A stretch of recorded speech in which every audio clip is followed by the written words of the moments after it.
Yoga day protocol 2024 part 3। बैठकर किए जाने वाले आसनों में पहला आसन है भद्रासन।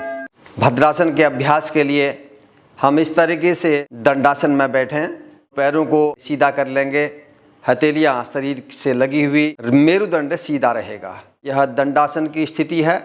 यहाँ से हम दोनों पैरों को मोड़ेंगे, पहले एक पैर और फिर दूसरा पैर। दोनों पैरों के तलवों को आपस में मिलाएं, एड़ियों को पीछे लगा लेंगे मूलाधार पर।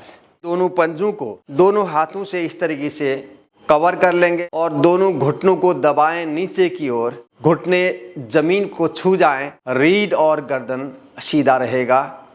यदि घुटने जमीन पर नहीं लग रहे तो आप घुटनों के नीचे हल्का कुशन लगा सकते हैं। इस स्थिति में श्वासें सामान्य चलेंगी। कम से कम 10 से लेकर 30 सेकंड तक आसन में रुकने का अभ्यास करें। यह भद्रासन पैरों की मांसपेशियों की सक्रियता के लिए और विशेष रूप से हमारे रिप्रोडक्टरी सिस्टम के लिए बहुत लाभकारी आसन है। महिलाओं में गर्भावस्था में लाभकारी अभ्यास है। पीरियड्स की अनियमितता दूर करता है यह भद्रासन। रुकने के बाद धीरे से दोनों पैरों को सीधा कर लेंगे। थोड़ी देर के लिए विश्राम, गहरी श्वासें। बैठकर किए जाने वाला दूसरा आसन है वज्रासन। मोड़ेंगे दाहिना पैर और ऐसे ही बायां पैर। पीछे से आपके अंगूठे आपस में मिले हुए हों, एड़ियां फैली रहें, बीच के गैप में बैठना है, मेरुदंड सीधा रहे, दोनों हथेलियां थाइज के ऊपर, दृष्टि सामने, स्थिरता बनाएं, श्वासें गहरी लेते रहें। वज्रासन पाचन शक्ति को बढ़ाने वाला आसन है, रीढ़ को मजबूती प्रदान करता है, मानसिक स्थिरता प्रदान करने वाला आसन है। भोजन के बाद इस आसन में बैठना बहुत उपयोगी होता है क्योंकि यह आसन पाचन में मदद करने वाला आसन है। तीसरा आसन है अर्ध उष्ट्रासन।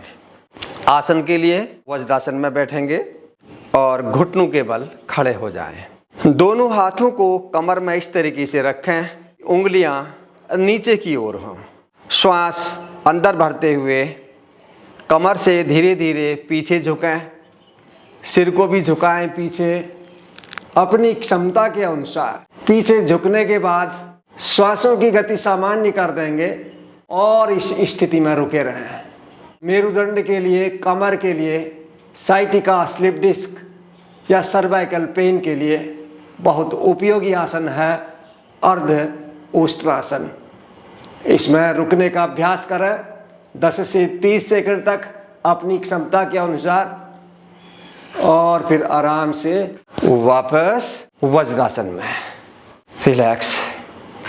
चौथा आसन है उष्ट्रासन। फिर से हम घुटनों के बल खड़े हो जाएंगे, दोनों हाथों को कमर में इस तरीके से, पहले अर्ध उष्ट्रासन की स्थिति, श्वास भरते हुए कमर से झुकें पीछे और उष्ट्रासन में दोनों हाथों को दोनों पंजों पर, पैर के तलवों के ऊपर हथेलियां, कमर से पूरा झुक जाना है पीछे।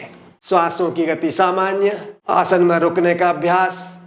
साइटिका, स्लिप डिस्क, कमर दर्द आदि की प्रॉब्लम है, वे पूर्ण उष्ट्रासन का अभ्यास नहीं करें, उनको अर्ध उष्ट्रासन का ही अभ्यास करना चाहिए। बाकी जो लोग कर सकते हैं वह पूर्ण उष्ट्रासन का अभ्यास इस तरीके से कर सकते हैं। वापस वज्रासन में वो विश्राम, धीमी लंबी गहरी श्वासें लेते रहें। पांचवा आसन है शशकासन। शशकासन के अभ्यास के लिए भी इसी प्रकार वज्रासन में बैठना है। दोनों घुटनों को अधिकतम फैला दें, दोनों हथेलियों को अपने आगे जमीन पर रखेंगे, श्वास बाहर छोड़ते हुए हथेलियों को पूरा आगे ले जाएं जितना ले जा सकते हैं। पीछे से उठे बिना प्रयास करें कि ठोड़ी जमीन को छूने लगे।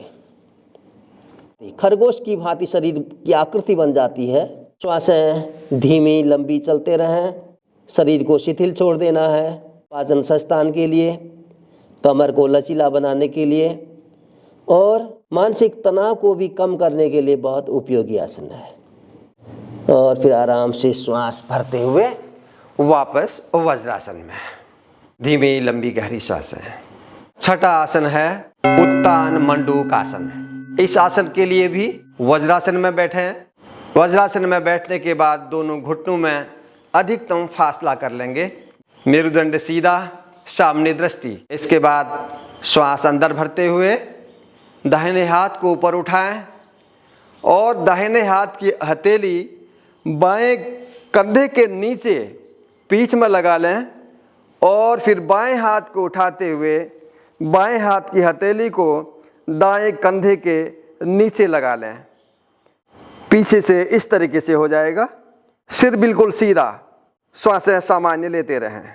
जैसे मेढक को खड़ा कर दिया जाए ऐसी आकृति इसकी बन जाती है। यह आसन पाचन संस्थान के लिए, कमर रीढ़ के लिए, कंधों की मांसपेशियों के लिए बहुत उपयोगी है। आसन से वापस हाथ नीचे, वज्रासन में विश्राम, धीमी गहरी श्वासें। अब बैठ करके अंतिम आसन है सातवां आसन, वक्रासन या मरीच्यासन। इस आसन के लिए इस प्रकार दंडासन में बैठेंगे। श्वास भरते हुए दाहिने पैर को मोड़िए और बाएं जंघा के मूल पर लगा लेंगे। दाहिने हाथ को पीछे टिका लें। बाएं हाथ की इस कोहनी से पैर को दबाएं और ये हाथ आपके इस पैर के पंजे को छूने लगे या पैर के बगल में जमीन पर लगा दें। रीढ़ आपका सीधे रहे और श्वास बाहर छोड़ करके अपने दाहिनी ओर पूरा घूमें जितना घूम सकते हैं। पाचन संस्थान के लिए और मेरुदंड के लिए बहुत उपयोगी आसन, विशेष रूप से डायबिटीज के लिए बहुत लाभकारी आसन है। रुकने के बाद श्वास भरते हुए आराम से वापस सामने पैर को सीधा कर लेंगे। अब यही अभ्यास बाईं पैर से करेंगे। श्वास भरते हुए बाएं पैर को लगाएं, दाएं जंघा से सटाएं, बाईं हथेली पीछे, दाहिने हाथ से इस पैर को दबाएं और दाहिने पंजे को छूने लगे ये हाथ। श्वास बाहर और घूम जाएं पूरा बाईं ओर जितना घूम पाते हैं। तो मेरुदंड का बहुत अच्छा अभ्यास और पाचन संस्थान के अंगों को भी सक्रियता मिल रही है। एक्टिव हो जाते हैं पाचन संस्थान के सभी अंग।